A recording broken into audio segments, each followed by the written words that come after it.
On the night of the crash, the right wingtip hooked into the ground, the landing gear collapsed, and the left wing snapped off outside the left engine.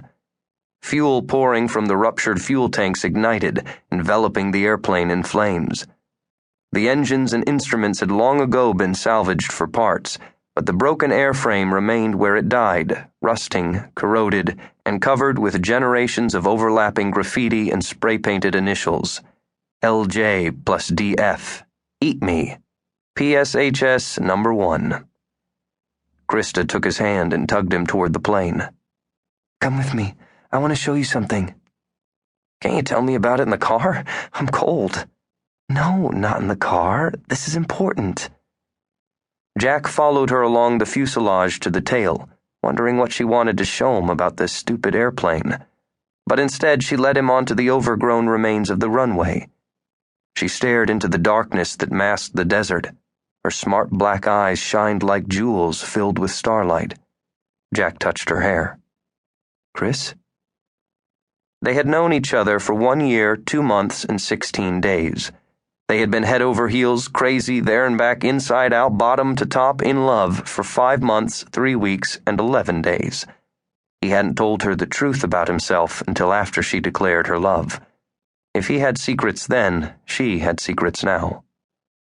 Krista took his hand in both of hers, giving him the serious, all-business eyes. This place is special to my family. Jack had no idea what she was talking about. A drug runner's airstrip? This place, right here between the mountains, it's a place easily found by people coming from the south. For all the same reasons the drug dealers put their landing strip here. When my mother was 7, coyotes brought her up through the desert from the south. Mom and her sister and 2 cousins. A man with a hearse was waiting here at this airplane to drive them into town. Jack said, "No shit?" Krista laughed, but her laugh was unsure. I never knew. She only told me a couple of weeks ago. I don't care. Hey, I'm giving you momentous family history and you don't care? I mean that she's illegal, undocumented. Who gives a shit? Krista tipped back to look up at him, then suddenly grabbed his ears and kissed him. Undocumented, but you don't have to go all PC. Krista's mother had described a 12-day trip on foot, in cars, and in a delivery truck where it got so hot that an old man died.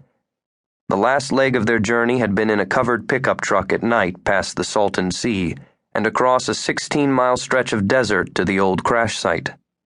The man with the hearse had driven them to a supermarket parking lot at the eastern edge of Coachella, where her uncle was waiting. She looked south into the darkness as if she could see her mother's footsteps. I wouldn't be here if she hadn't come through this place. She wouldn't have met my dad. I wouldn't have met you. I wouldn't exist. Krista looked up, and her face was all summa cum laude focused. Can you imagine what her journey must have been like? I'm her kid, and I can't even begin. She was starting to say more when Jack heard a far-off squeal. He stood taller, listening, but didn't say anything until he heard it again. You hear it? Krista turned as the faint sound of a muffled engine reached them, and 2 lurching shapes appeared in the dim starlight. Jack studied them for a moment and realized they were lightless trucks crawling toward them across the desert. Jack felt a stab of fear and whispered frantically into her ear. This sucks, man. Let's get out of here. No. I want to see. Shh. They could be drug runners. We don't want to be here. Just wait. She pulled him to the far side of the airplane, where they settled into a low depression between the cactus. A large box truck emerged from the dark like a ship appearing out of a fog. It rumbled onto the overgrown landing strip and stopped less than 30 yards away. No brake lights flared when it stopped. Jack tried to make himself even smaller and wished he had pulled Chris away. A moment later, the cab creaked open and 2 men climbed out. The driver walked a few yards in front of the truck, then studied a glowing handheld device. This deep in the desert, Jack thought it was probably a GPS. While the driver studied his GPS, the passenger went to the back of the truck and pushed the box door open with a loud clatter. The man said something in Spanish, then Jack heard soft voices as silhouette people climbed from the truck.